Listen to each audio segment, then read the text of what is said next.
Your Excellency, of course, the goals is a long-term relationship and sustainability. How can both countries further diversify trade and reduce over-reliance on a narrow range of commodities?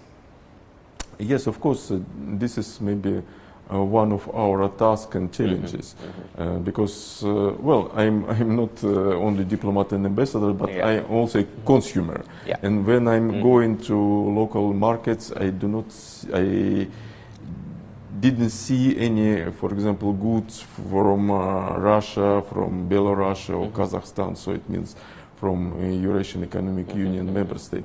So, and also in my country there are not so many goods from Indonesia.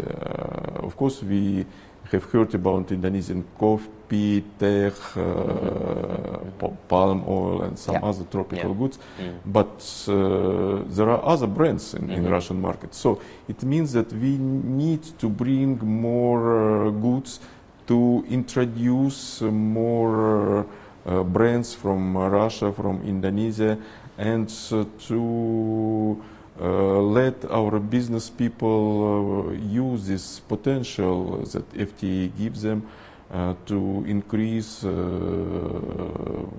volume of products that they can supply to market.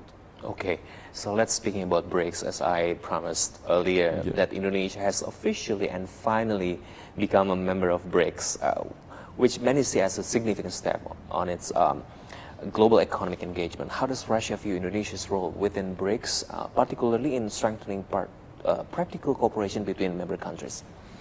Well, first of all, I just would like to say that I have heard it from my colleagues in Ministry of Foreign Affairs who are in charge of cooperation in the framework of BRICS, and they are very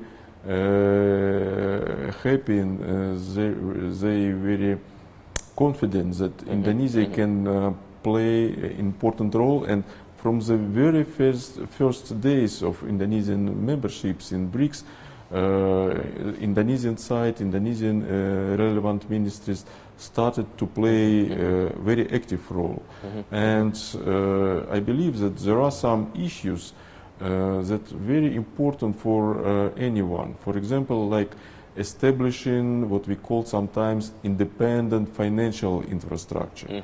Because in modern world, when some Western countries apply financial and economic sanctions against sovereign states, not only against my country, but sometimes against Iran, for example, who is BRICS member, against well, Venezuela, Belarus, and some other small states. So it's now it's even in our bilateral relations with Indonesia, the issue of financial settlements, financial payments, and one of the maybe critical. And if in the framework of BRICS we will manage to establish such independent financial infrastructure to ensure direct payments and financial settlements, it will be one of important steps. And I know also that Indonesian colleagues are very interested in some other initiatives in the framework of BRICS, like, for example, independent and or we call sometimes new platform of investments, new technological platform, grain bourse and grain bridge. So this is a lot of ideas, and it means that sometimes when it comes to previous world order, when mostly it was established by the West, and most organizations, global organizations like World Bank, IMF, they're just still using Western rules, and it's sometimes not very operational for developing countries and emerging markets. We need, I believe, some kinds of, let's say, new rules and new possibilities, and to have some platforms, some fora, some infrastructures that will be non-West and more beneficial for the rest of the world.